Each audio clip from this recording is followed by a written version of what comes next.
నేటి యువత ఆలోచన, అవగాహన, ఆచరణలో మార్పు రావాలని అందరం అనుకుంటున్నాం. మీ దృష్టిలో వాళ్ళు ఈ 3 అంశాల్లో మార్పు చేసుకోవాల్సిన అతి ముఖ్యమైన అంశాలు ఏంటి చెప్తారా సార్? ఆలోచన, ఆచరణ నాకు భయం లేదమ్మా. ప్రతి తరంలోనూ ఆదర్శభావం ఖచ్చితంగా ఉంటుంది. నాకేమాత్రం అనలేదు.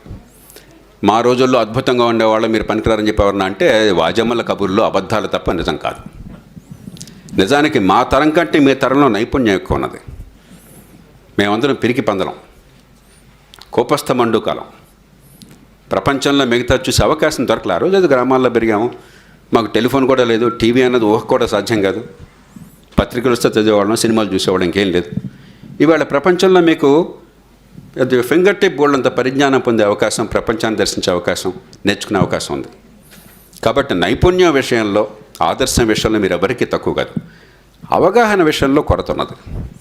విద్య లోపం వల్ల బహిరంగ చర్చలో, సమాజంలో బహిరంగ చర్చలో ఉన్నటువంటి మౌలికమైన లోపం వల్ల ఏం చూస్తాను? టీవీ చూస్తే మీకేం వస్తుంది? ఇవాళ ఏ టీవీ ఏ రోజు ఏ ఛానల్ అయినా చూడండి, ఎంత పనికిరాని చెత్త చర్చలు, ఎంత జుగుప్సాకరమైన చర్చలు. లేకపోతే భూతాపం అన్నది, గ్లోబల్ వార్మింగ్, అది మన దేశంలో మన ఇంట్లో కూర్చొని చేస్తే సరిపోతుందా? లేదంటే ప్రపంచంలో ఉన్నటువంటి అసమానతల వల్ల, ముఖ్యంగా వయసు రీత్యా ఉన్న అసమానత, కొన్ని దేశాల్లో ముసలాళ్ళు ఎక్కువ, కొన్ని దేశాల్లో కుర్రాళ్ళు ఎక్కువ.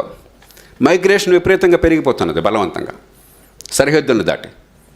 ఆ సమస్యను ఎల్లకాలం మన తుపాకులతో పరిష్కరించడం, అంతర్జాతీయంగా పరిష్కారం చేయాలి. కాబట్టి మీ ఊహాశక్తి, మీ ఆలోచన వ్యక్తిని దాటి మందికి వెళ్ళాలి, చుట్టూ ఉన్న మందిని దాటి సమాజం మొత్తానికి విస్తరించాలి, మనకి పరిచయం ఉన్న సమాజాన్ని దాటి మానవాళికి విస్తరించాలి. ఆ అవగాహన లోతైనది కావాలి, పనికొచ్చేది కావాలి, మీ వల్ల 10 మందిలో మార్పు వచ్చే అవకాశం వచ్చేది కావాలి. కాబట్టి దాన్ని సంతరించిన ఇవాళ మీరు చేస్తున్న ప్రయత్నం అదే. ఎందుకని మనకు పట్టాభిరామ్ గారు, నాగేశ్వరరావు గారు, మరొకరు సత్యవాణి గారు ఎందుకు అవసరమైనారు? వారి జీవితానుభవాన్ని రంగరించి వడపోచి మనందరికీ కూడా అనుభవాన్ని పంచుతున్నారు. మనందరం ఆ పనే చేయాలని చెప్పంటే సాధ్యం కాదు. ప్రతి ఒక్కళ్ళని చేయలేం. మళ్ళీ జీవితం అంతా నడిచిపోతుంది. మనిషికి మిగతా జంతువులకి తేడా ఏమిటి? మనిషి ఒక్కడు మాత్రమే ఇతరుల అనుభవం నుంచి పాఠాలు నేర్చుకోగలడు, ఓ తరం తర్వాత తరానికి నేర్పగలదు.